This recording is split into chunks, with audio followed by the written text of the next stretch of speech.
my world, the topic of coating EVA foam is actually quite a wide one.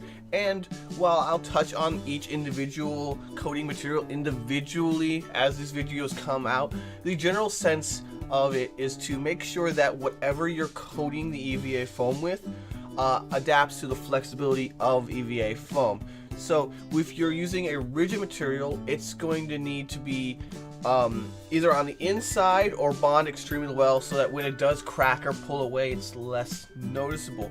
Same thing is true with paints and other things that we're going to put on the surface for decorations or effects.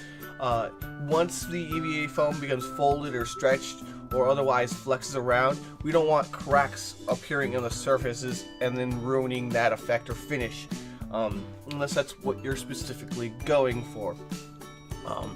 So if you're looking for a more rigid material and you're coating to achieve this, my other advice is to find a material that's more rigid or closer to the flexibility in which you're looking for before trying to spend time and money and to create effect of some material that already exists and probably has a better job than you modifying EVA foam to your specific taste. Now, I know this is a bit of an investment in some people, so I'm not going to be super upset about that, but preferably I would suggest that other materials, when looking for different kinds of properties, are available and are worth your time to investigate and explore. I hope this helps you. Good times to all. Hurrah!